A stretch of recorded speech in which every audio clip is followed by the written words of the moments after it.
And we're back, and we're moving into our first conversation for this morning. As we have said quite a bit so far, there were substantial rains over the weekend, and this morning we're taking the opportunity to find out more about what the flood forecasts are for the upcoming days. And we have with us the principal hydrologist from the hydrology unit, Tennille Williams.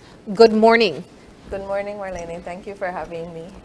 Now, I know that very often people don't know this, but there are regular flood forecasts that are produced for the country from your unit. Can we discuss that for a bit? Sure, yes. Hydrology has been producing a flood forecast for the past 30 years. We do them usually every 2 days, and when we're into flood season like now, we say as is necessary because the situation can be very volatile. It can change quickly. So we normally say every day or as necessary. Now, you monitor across the country and you have different levels of advisories. Can you explain that? Yes, we are responsible for monitoring the entire country. We have 39 rivers, which we are to monitor, and those are just major rivers. We're not talking about all the other smaller ones. One day we will get there, but for now we monitor the major rivers. And what we do is that we dissect the country into regions. So we have region 7, which is the north that's flooding right now. We have region 9, which is the central part, region 11 and 13. So whenever we do our forecast, you would know, or you would see on the form that it has region 7, region 9, and to us that is specific. We know what those regions are aligned to, but within the wording of the forecast, we try to place localities. Okay. We're spatial people. We can, if we place a location, we can say, okay, I've been there, I know where you're talking about. Yeah. So that's how we align our flood forecast. What our technicians do, they are basically in the field, and they mark off all the flood level stages. So we have what we call bank full. So bank full is when it is just at the banks and it's going to overflow, and then we have flood plains, and so your flood plains go beyond your banks. Our data analyst now takes that information and we put it into what we call a hydrograph. And so how we get this data, we don't have automatic stations everywhere. Yeah. And we do believe that when you engage the community, you get a better product. So our SOP has always been to engage community members. So we have what you call community observers or hydrological observers. So these are residents within the community where the station is placed, and they read what we call our oversized rulers. But they're actually called manual gauges or station gauges. They send us information twice daily on a normal basis. During flood times, it just depends on how fast the water is rising. We would be getting these updates, sometimes minutes, hours, whatever frequency as the situation dictates. Yeah. 39 rivers. That's news to me. I was unaware that we have 39 rivers in Belize, and that's not the small river systems. But in terms of monitoring, so you have personnel on the ground at these gauges, and they're monitoring that to see an increase or decrease in water levels. Okay, so to put it in context, they're sitting looking at these gauges. Yes. Okay, we have intervals that we consider to be the best option, given that we cannot place persons there to just sit and look at these gauges. So 6 a.m. in the morning and 6 p.m. So what they would do is at 6 a.m. they read the gauge, and then they would either WhatsApp it to us or call us, or we call them whenever we get into the office. Yeah. So they're not physically sitting there. As much as we would like to have that type of environment, it's not really necessary. It's only during what we would call June to November, or in these last 3 years, we've seen from May going right up to maybe January, February. That's right. So the time frame is changing a bit. Yeah. But these community residents, they read the gauges for us 6 a.m. in the morning and 6 p.m.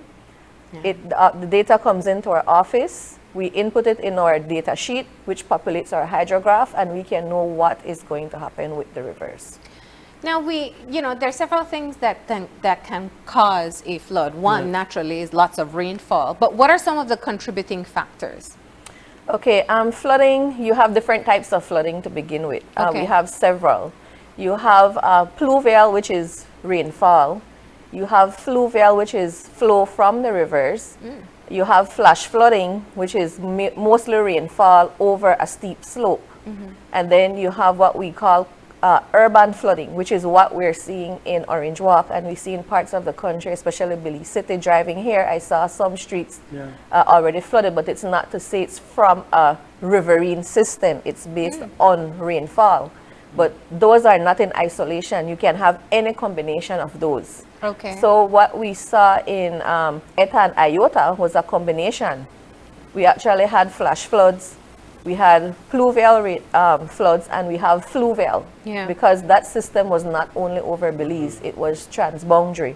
So normally we would get fluvial flooding with a transboundary influence. Which means the water comes from Another Central country. America and comes into our waterways. Right, so usually Guatemala and Mexico are our influences for transboundary flooding or fluvial flooding. Now, looking at the situation that we have right now, you said Orange Walk is more urban flooding. What does that mean? It's mainly caused by excessive rainfall. Okay. As I explained earlier, our hydrological observers read the stations that we have on the Rio Hondo and on the New River. And none of those stations, according to the data we've received, is showing any bankful stages. Okay. So that is how we differentiate between the urban flooding and the fluvial flooding. Okay. In terms of Orange Walk, over your years of experience with flooding, how much rainfall would it take for urban flooding to this extent to occur? Orange Walk is a bit precarious because of the type of geology that they have. In the north, it's normally flat, so we don't see this gush of rainfall. It would take really excessive rainfall amounts. I've been monitoring the rainfall over the weekend, and in some parts they received up to 5 inches of rain. So that's, considering continuously, it's quite a bit of rainfall that we're expecting, and we're still getting rainfall. So it just depends on the situation. There are other factors such as soil moisture. You have to see whether the soil is saturated, it already has water, or it is dry. Those are factors that also influence whether you have flooding. Yeah. Another a factor is drainage. Right. If we're not keeping our drains clear and we're piling it up with garbage, and we're clearing large tracts of land that would otherwise hold the water within a specific environment, then those also are factors that would affect flooding and the magnitude of flooding in any area. So would your office perhaps work closely with, let's say, the Ministry of Infrastructure Development in terms of using your data to inform them of these areas that are flooded and perhaps drainages needs to be addressed? Everyone basically comes to us for hydrological data. They use it when they're building roads or bridges or anything of that sort. They come to us for historical flood stages, because when you're doing infrastructure, you wouldn't want to build beyond what your flood plain is. But we have a very fluid relationship with most of our sectors where they come to us for information, and we share information with them as well. Yeah. Now the flooding that we've seen, you mentioned I know we call it, you call it soil moisture, but we call it saturation. So basically, either it's a wet sponge or a dry sponge, how much it's going to absorb. But there are also other factors too, like tides in Belize City. We pay attention to that. All of these can make a regular rainfall look like a flood. Yes, and in Belize City, we're very familiar with North Front Street. Being the primary one, whenever there's high tide and there's no rainfall, it's like, oh, it's high tide, because we see flooding. Also on the lower part of Dean Street, I believe, we can see the tides affecting those areas, and it's not only unique to there; it's anywhere in the country. It's just depending on the elevation and how more visible it will be. In terms of Orange Walk, they are a bit inland, so you would see more in terms of at the San Pablo Ferry coming up to Caledonia. You might see this interaction with tides. Sometimes it has occurred all the way up to Tower Hill. So the tides are very powerful in this case, but with our current situation, the tides is not affecting it as yet. When we start to see riverine flooding and then we combine that with tides, then we would be able to make that determination. But for right now, with the data that we do have, it's not lending to that particular consideration. Now let's talk about the south especially, because I know the south was seeing flooding from Thursday into Friday. What's the situation over the weekend? Okay, so they have been receiving rainfall. As I said, we get our updates a little bit later in the day when we're in the office, but there have not been any reportings or reports to us indicating that the situation has changed. We get our data very early in the morning, but you know, with travel time, we live in Belize City, we work in Belmopan, it's not really conducive to having that on-the-go information, even though we do try. But we have checked our platform called the Central American Flash Flood Guidance System, which is CAFG for short. And it is showing elevated rainfall levels in that area. But of course, we would need to also dialogue with the National Met Service to confirm this, because, you know, models, they're just models, they're forecasts. They can change. So we always need to have that validation of data. So we go to our counterparts with that mandate to make sure that we're getting the right information before we put out a forecast. So in the south, the main cause of flooding that you've noticed is rainfall. It's rainfall with a combination of slope. All the rivers of the Maya Mountain Massif, as we call it, they have very steep slopes. And so the rainfall comes off it very fast. So what we often get in the south is a lot of flash flooding. Some of them we catch and some we do not, simply because we don't have automated stations in those areas. So within the day, you might get a rise and fall, but we don't capture that because of the 6-hour, the 12-hour window that which we get our reading. So we get 6 in the morning and 6 in the evening. It is not to say within that time period you would not experience, you know, a little flood in the area, but it's not flooding that would trigger NEMA or trigger some kind of disaster response action, but it does occur. But usually in the south, what we see is a lot of flash flooding. So these are areas where residents must be on high alert when we get a lot of rainfalls, because I could imagine these are one of the areas where you could go to sleep and you wake up in the morning and bam, your yard flooded, water up to your step, water almost in your house everywhere, as well. Yes. That is most definitely the situation. If we go to the south, you have a lot of hills and valleys. And so these communities are, and historically we settle close to water. You know, we can't do without a lot of things, but water is definitely not one of them. So we tend to settle near to river systems. And with NEMA, as I understand, they have a river monitor system. And we are working, dialoguing with them to try to incorporate that system into the national network so that we can have standardized data, and it's better for everyone. In terms of, instead of saying the height of the flood went to that tree, 5 years down the road they log that tree. There's no more tree for us to benchmark, right? So we're trying to, as best as we could, given the constraints, we know with COVID and everything, it really put a damper on finances. We're trying to, as best as possible, to incorporate however we can to standardize data collection in the country, because it only helps us in terms of modeling. Modeling does not work well with anecdotal information. It works well with measurable data. Yeah, you know, as you say anecdotal, I know there's always an advisory that calls for flood-prone areas.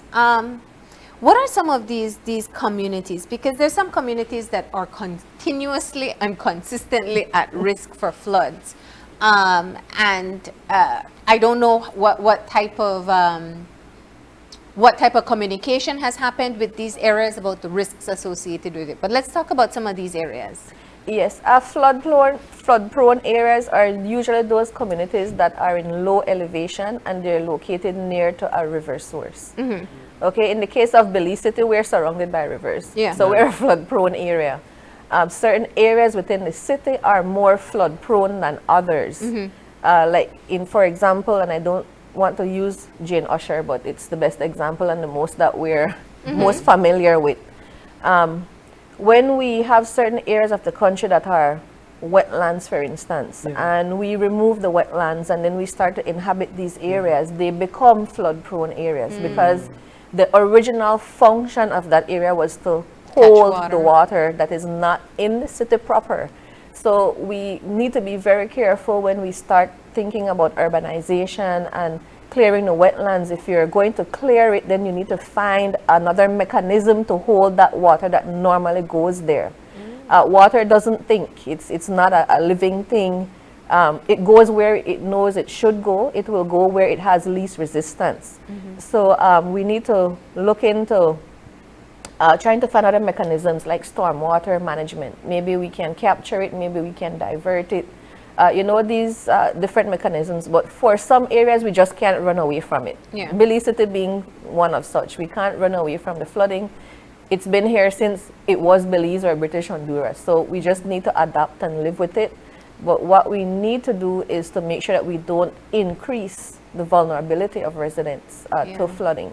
Yeah, the power of water is amazing. I think we don't take enough time to understand how powerful water is in terms of flash floods. We could wash away streets, you could wash away so many things during a flood. When we speak of Belize City being below sea level, would you help us to understand a bit about what we're speaking about there?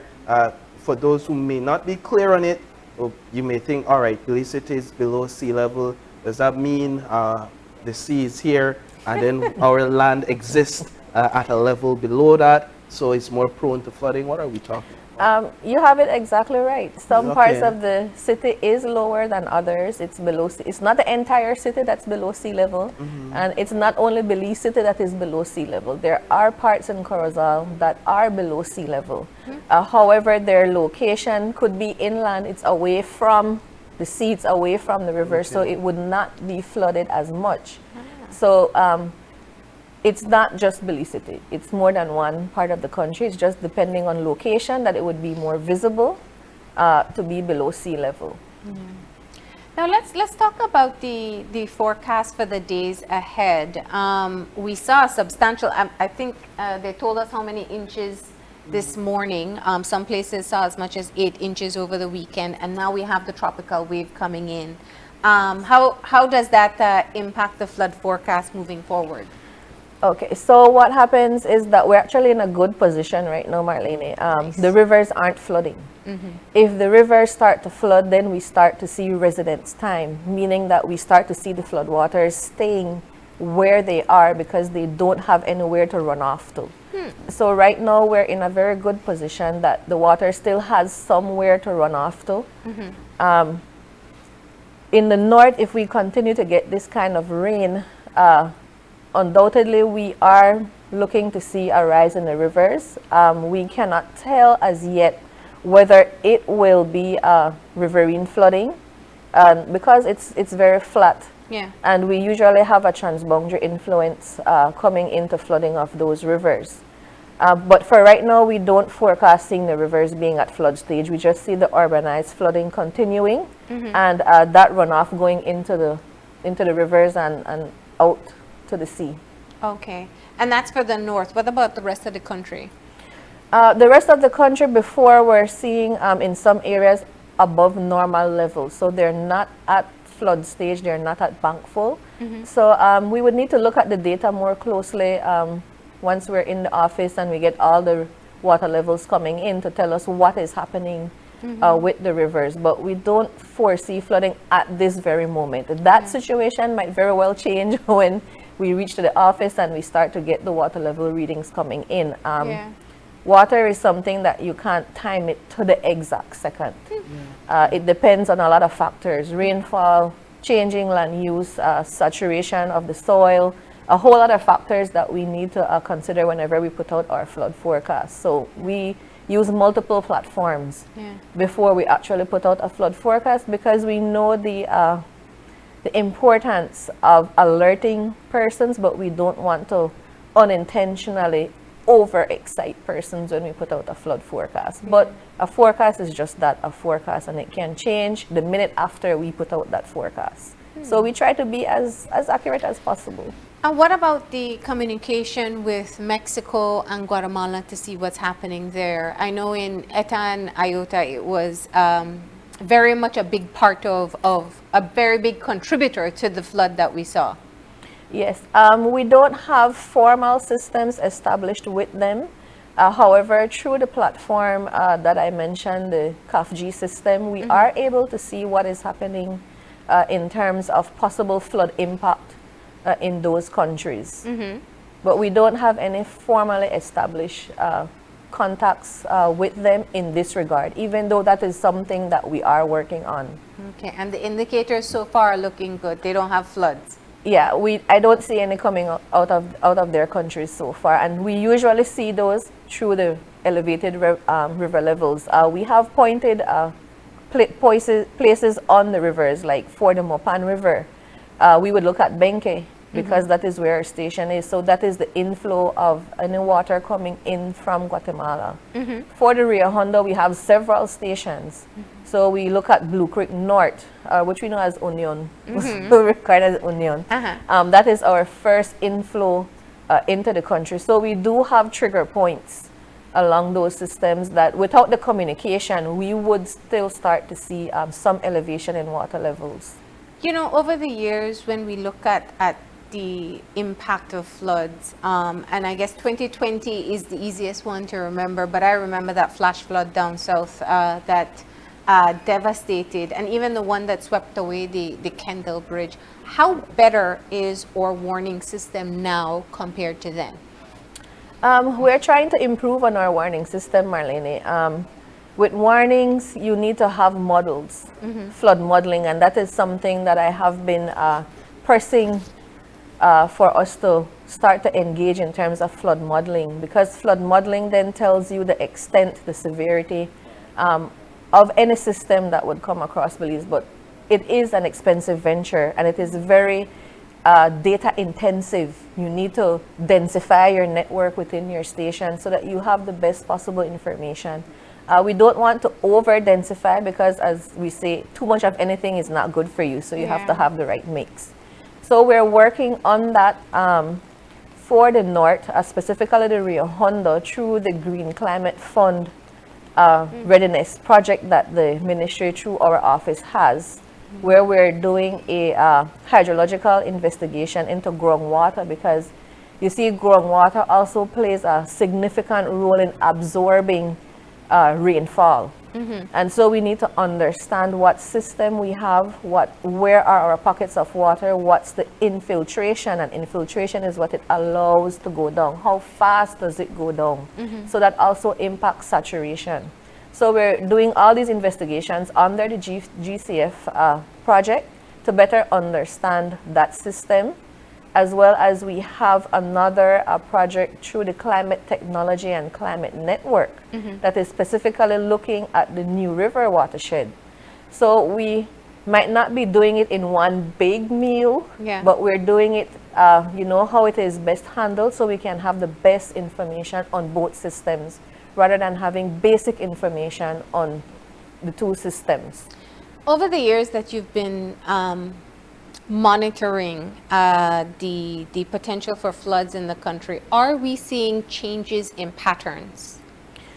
Yes, we will see change in patterns, because rainfall is one of the components that affect us. And if we start to get these very intense rainfall activity over a short period of time, we will start to see more flooding happen. So really, our processes are somewhat tied to rainfall, but it's not exclusive to rainfall. So as the rainfall patterns change, then the flooding will also change. So what can we expect over the next few days if the rains persist in the manner it is right now? We can basically expect these conditions to persist. they can change if like I said, if we start to see riverine flooding.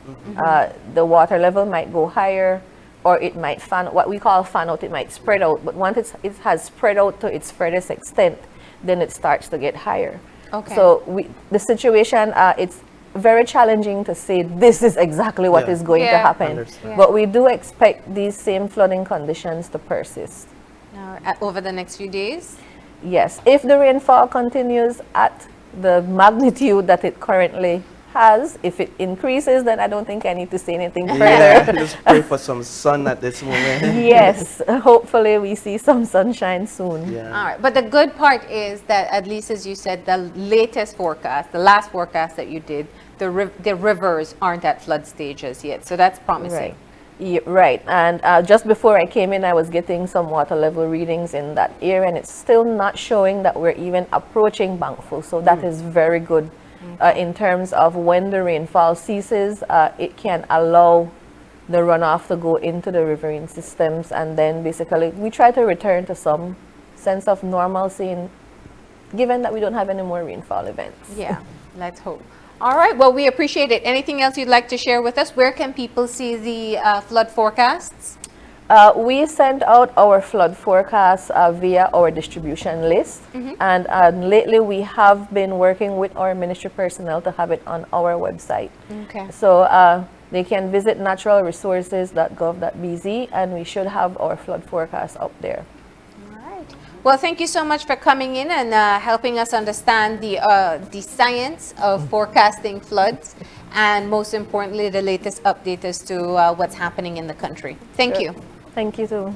All right, and with that, we're going to go ahead and take a break. When we come back, we're going to do a check-in with the Orange Walk NEMO coordinator to find out what the latest is that's happening there. They have some advice for residents, and we'll get that update in a few.